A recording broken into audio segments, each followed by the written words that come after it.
नमस्कार दोस्तों। देखिए, जैसे यहाँ आप देख पा रहे हैं निर्देशांक ज्यामिति या कोऑर्डिनेट ज्योमेट्री। ये जो चैप्टर है, इस चैप्टर को प्रतियोगिता परीक्षाओं में हाल फिलहाल नए जोड़ा गया है। जो इससे जो है आपको प्रत्येक प्रतियोगिता परीक्षा में 1 से 2 क्वेश्चन ज़रूर पूछे जाते हैं। तो ये चैप्टर जो है बहुत ही महत्वपूर्ण है। इसे सीखने के लिए आप मेरे साथ जुड़े रहें, मेरे इस वीडियो के साथ और मेरे YouTube के साथ। मैं आपको जो है इससे जुड़े हुए हर तरह के प्रश्न का हल करके बताऊंगा। तो मेरे YouTube चैनल को फॉलो करना ना भूलें, YouTube चैनल को सब्सक्राइब करना ना भूलें।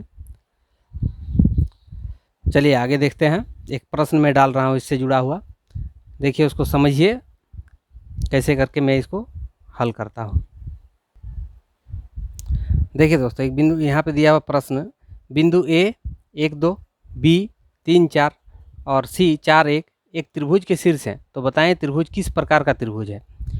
तो त्रिभुज किस प्रकार का त्रिभुज है, इसका निर्धारण हम लोग इसके भुजाओं के आधार पर कर सकते हैं या फिर उसके कोण के आधार पर निर्धारित कर सकते हैं। तो इसके लिए हमको क्या करना होगा, चूँकि यहाँ पे बिंदु दिख रहा है तो बिंदु से हम उसकी भुजा को ज्ञात कर सकते हैं। तो देखिए, इसको भुजा का ज्ञात करने के लिए इसमें क्या होता है, कोऑर्डिनेट में दो अगर बिंदु दिया हुआ है तो दो बिंदु के बीच की दूरी निकालने का एक सूत्र होता है। दो बिंदु के बीच की दूरी का एक सूत्र होता है, उसको हम लिख देते हैं बीच की दूरी। इसका फॉर्मूला होता है √x2 - x1 का होल स्क्वायर जोड़ y2 - y1 का होल स्क्वायर।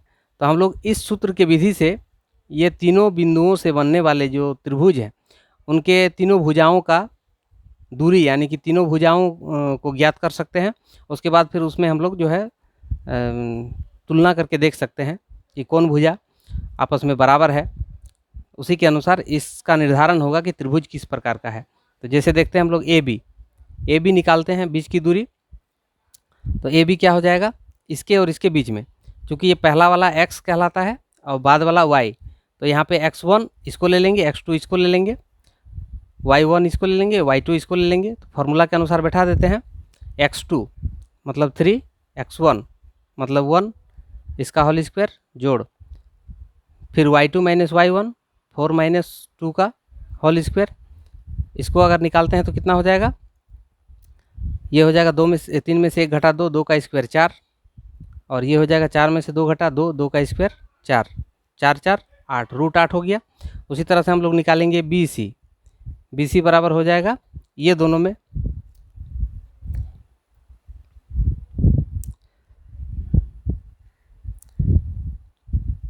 4 - 3 जोड़ 1 - 4,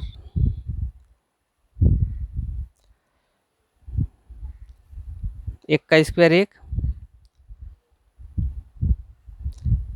4 में से 1 घटेगा 3, -3 का स्क्वायर करेंगे तो 9 हो जाएगा, यानी कि इसका मान हो जाएगा √10। फिर हम लोग निकालते हैं ए सी बराबर हो जाएगा इसमें और इसमें 4 - 1 जोड़ 1 - 2,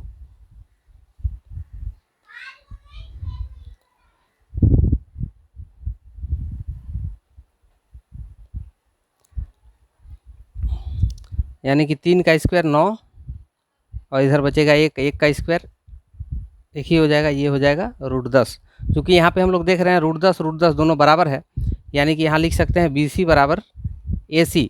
तो जिस त्रिभुज के ये दो भुजा आपस में बराबर हो उसको समद्विबाहु त्रिभुज कहा जाता है। तो इसका उत्तर होगा किस प्रकार का त्रिभुज है, समद्विबाहु त्रिभुज, समद्विबाहु त्रिभुज, ये होगा आपका आंसर।